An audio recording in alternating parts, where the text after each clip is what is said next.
कौन है? अरे भैया आप? अरे निधि, तुम कब आई अपने मायके? वो क्या है ना, बच्चों की 3-4 दिन की छुट्टियां लग गई थी, इसलिए मैं आई हूँ। और आप बताओ भैया, कैसे हो? भाभी ठीक है घर पे? हाँ, तेरी भाभी बिल्कुल ठीक है घर पे। मैं तो सिर्फ ये लड्डू देने आया था। ये लड्डू किस खुशी में बांट रहे हो?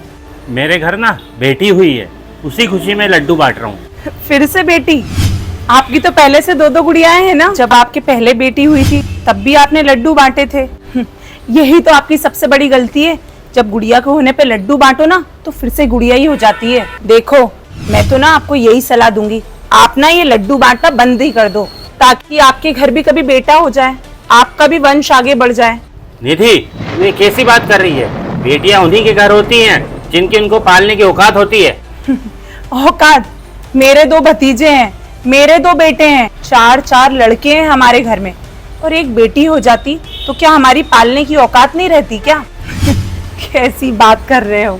निधि, ये सब भगवान की मर्जी होती है, और एक बेटी और दे देगा ना वो मुझे, तो मैं उसको भी पाल लूंगा। और अब ये लड्डू तुम्हें लेने हैं कि नहीं लेने हैं? ये लड्डू ना हमें नहीं खाने। अपने लड्डू अपने पास ही रखो, और ये लड्डू कहीं मेरी भाभी ना खा ले।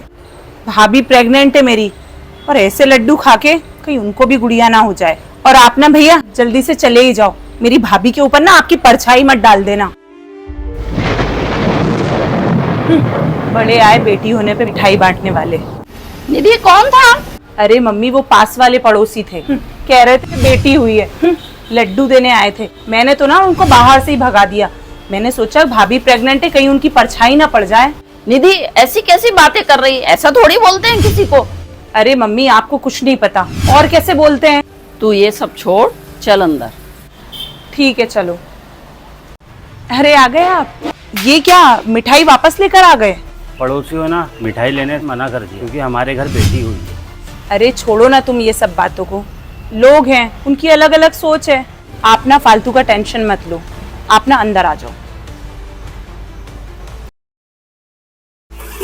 खीर तो बन गई है, अष्टमी की सारी तैयारी हो गई है।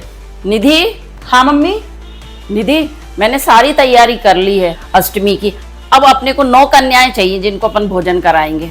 अच्छा, तू ऐसा कर, जल्दी से 9 कन्याएं इकट्ठी कर ला, मैं जब तक पूड़ी तल लेती हूँ। ठीक है ना? जा। पर मम्मी 9 कन्याओं को मैं कहाँ से इकट्ठा करके लाऊंगी?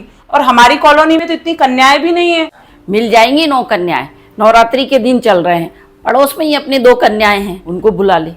अरे एक गुड़िया तो वो छोटी सी है, अभी हुई है, उसको गोद में उठा लाना, और एक बड़ी है तो हो जाएंगी। अरे मम्मी, कैसी बात कर रहे हो आप? वो भैया की, मैंने उस दिन उनको कितनी बातें सुना दी थी, और आज क्या वो भेज देंगे अपनी बेटियों को खाना खिलाने के लिए? अरे क्यों लेट कर रही है तू? मुझे जा जल्दी से, कन्या पूजन करना है ना। जा, चल जल्दी जा, बुला के ला उन सबको। हाँ आ रहा हूँ, रुको। हाँ बोलो निधि। हाँ भैया वो क्या है ना कि नवरात्रि चल रही है, और हमको ना कन्या पूजन कराना है, तो आप अपनी बेटियों को भेज दो ना। बेटियों को? मैं अपनी बेटियों को तो नहीं भेजने वाला। अब तुम ऐसा करो, अपने लड़कों से ही काम चलाओ। 2 तुम्हारे लड़के हैं, 2 तुम्हारे भाई के, उन्हीं से हो जाएगा काम। हाँ, लेकिन आपको तो पता ही है ना, माता रानी ना कन्या पूजन से ही खुश होती है। तुमने ना उस दिन जब हमारी कन्याओं का अनादर किया था, तुम्हें उस दिन ये सोचना चाहिए था कि माता रानी ना सिर्फ कन्याओं के पूजन से ही खुश होती है। मुझे ना माफ कर दो, मुझसे ना बहुत बड़ी गलती हो गई है। मैं ये सब कुछ बोल गई ना, अपने ईगो में आके बोल गई थी। मुझे खुद बहुत बुरा लग रहा है, प्लीज़ मुझे माफ़ कर दो। चलो ठीक है, कोई बात नहीं, मैं उनको भेज देता हूँ। पर आगे से ये ध्यान रखना कि तुम लड़कियों का कभी अनादर ना करो। हाँ ठीक है, आपका बहुत बहुत धन्यवाद।